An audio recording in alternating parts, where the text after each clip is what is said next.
the topic name is the effects of meditation on cardiovascular disease and dysfunction, and the leading doctor, Dr. Leconte, and the students, Asmita Reddy, Shreya Komati, Arnav Arjula, and Shravya Kopada. All right, everyone. Firstly, I'd like to thank everyone for being here today.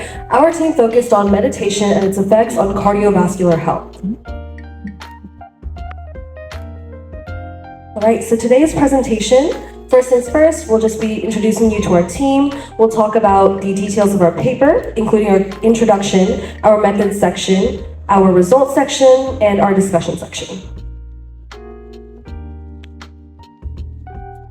My name is Shreya Komati, and I'm a senior at Vista Del Lago High School. My name is Asmita Reddy, and I am going to be a senior at UC Berkeley studying MCB, which is molecular and cell biology. I'm Arnav Arjula. I'm a freshman at Pleasant Grove High School. My name is Shravya Kopada. I am a sophomore at Vista Del Lago High School. Fortunately, Srihan and Sriram could not be here today, but our mentor is Dr. LeCompte, and she's been with us for our bi-monthly meetings, so huge thank you to Dr. LeCompte. All right, so now I will pass it off, and we will go ahead and introduce our paper. So cardiovascular disease presents an annual 32% of deaths in the US, with around 17.9 million deaths each year. And there are multiple types of cardiovascular disease, some being coronary heart disease, which is the most common, strokes, and arrhythmia. Risk factors include hypertension, high cholesterol, type 2 diabetes, tobacco use, and psychological stuff. All right, so for our methods section, the way that we started our data collection is by using a Google form. And typically, a Google form is not the way that you do data collection. However, the way that we did it is that all of our results from this form were funneled into a larger spreadsheet, and that spreadsheet held pretty much all of our resources, all of the articles that we chose. So within this Google form, we had multiple different filters. So we had a section that talked about whether the article was a random case trial, if it was a clinical trial, if it was specifically a meta-analysis. We had this section put in so we'd be able to see the spread of our data overall. And additionally, we also had a section asking if it was meeting our inclusion and exclusion criteria. And in this way, our spreadsheet of information in our database was already set for us to go through, and we already had articles that we could easily reference. However, that did not mean that we threw out any articles that did not meet our inclusion criteria, as all articles were still considered just to help us better have context for our article and the information that we were going to be talking about. All right, so in this slide, just like Shreya mentioned, this is the Google Sheet, the spreadsheet in which all the responses from the Google form were consolidated upon. And in this spreadsheet, it's like a very easy way for us to go through all the articles and studies that our team found, as well as a really easy way for us to make pie charts and bar graphs using all the data from the studies and articles that we found. So this topic that we chose is a very newly emerging topic in science. So despite this, we were able to still find 82 articles that fit into both our inclusion and exclusion criteria. However, the majority of our articles were in the inclusion criteria, about 78%, as you can see on the top right image right there. And 69% of our articles were also RCTs, which are randomized controlled trials. And these pie charts were formed using Google Sheets and the spreadsheet that was shown on the slide just before this. So for our discussion section, our research collected shows that treatment with meditation had better outcomes than control treatments, and that there is a direct correlation between the improvement factors of cardiovascular disease and meditation. Though some limitations are due to switching back and forth in our research, the separated effects of hypertension in different stages like pre and during are not compared, but rather combined as a whole, which lacks distinction in our results. Another one of our limitations is that although our research shows a correlation between meditation and cardiovascular health, more studies need to be conducted in order to confirm these findings. Okay, so some of the results that we saw include like this chart, which shows the difference in systolic and diastolic blood pressure of patients.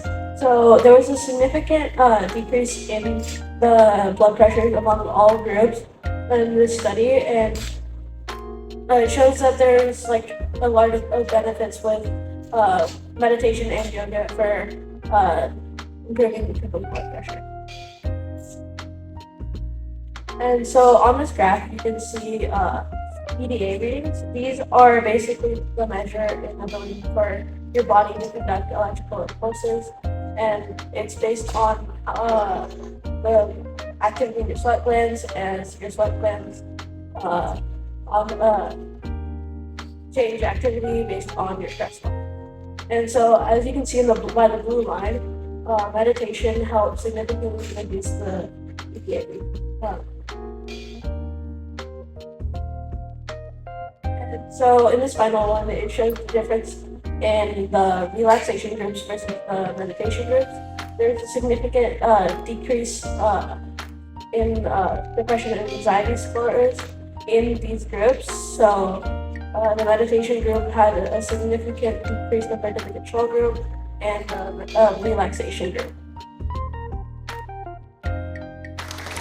Alright, with that, I'd like to talk to you about our next steps. So as of right now, we finished a significant portion of our first draft. We are going to begin editing in the next 2 weeks, and with that, our final draft will be ready sometime around the end of June, most likely.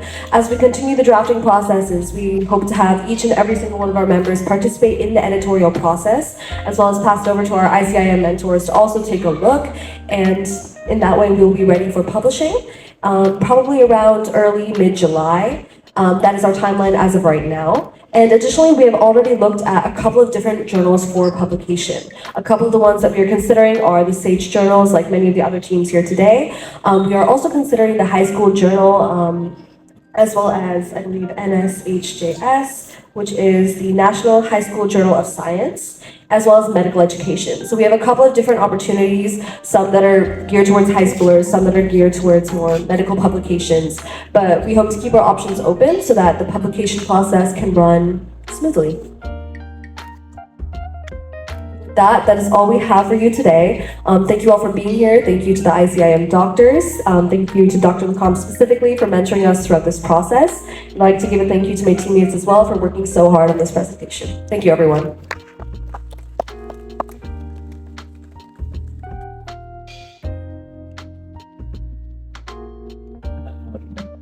I guess we had a few questions here. So I have 4 kids, 10 and under, so sometimes my blood pressure is high.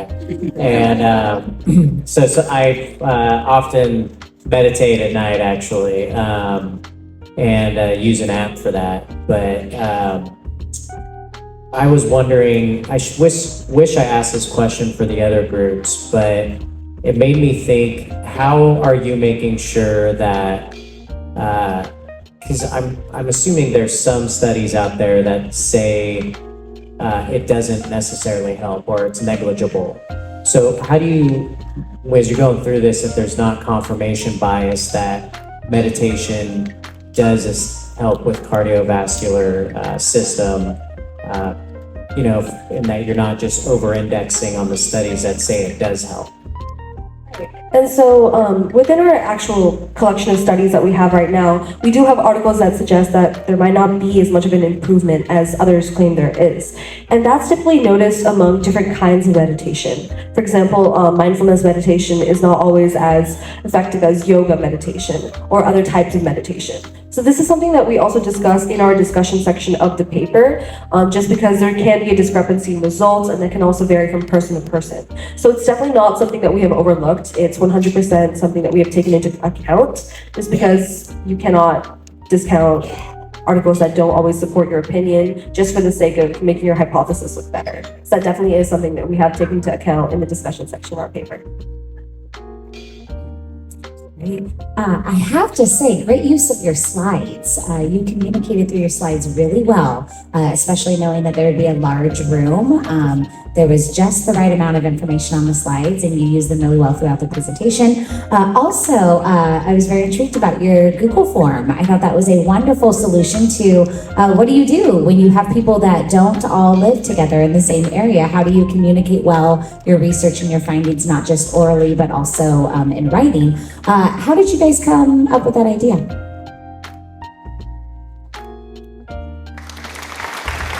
Probably say that's thanks to our team lead. She came up with the idea, and especially since, we don't all live in the same area, it was easy for us to kind of input our ideas without kind of the chaos of kind of inputting everything into one sheet.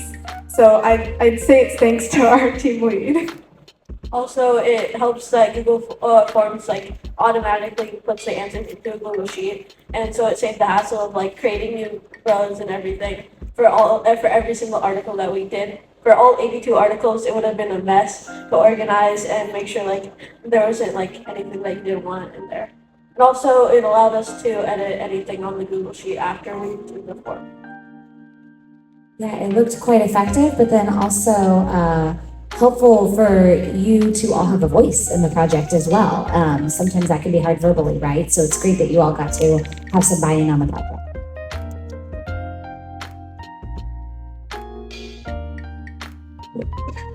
So in this research, you found that maybe meditation helped.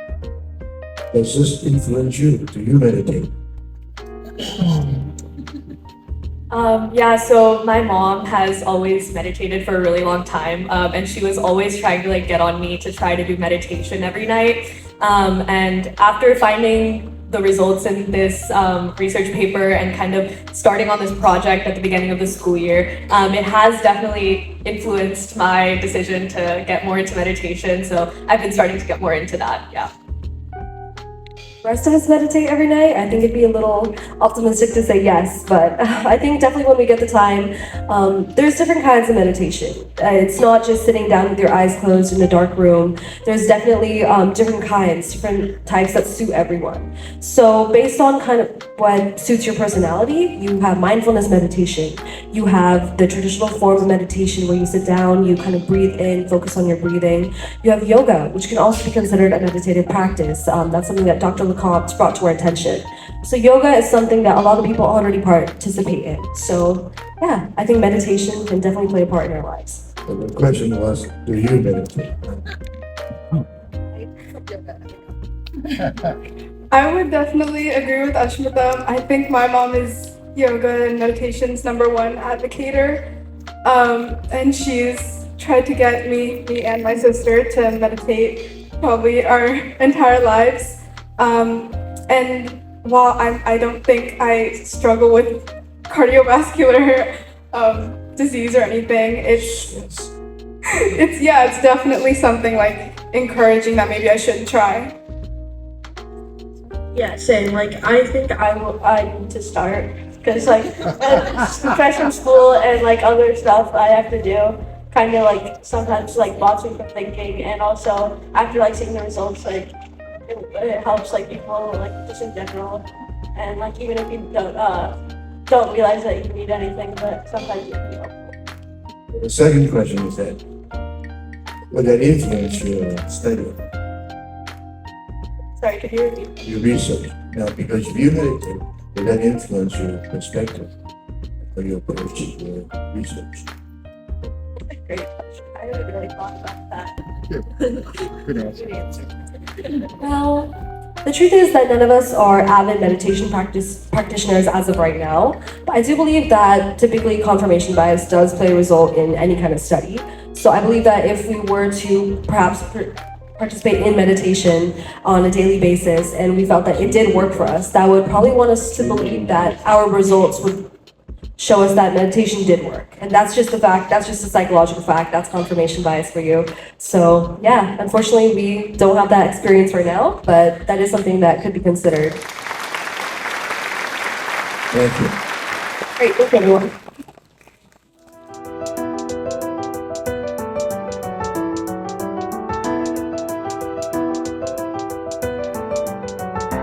you.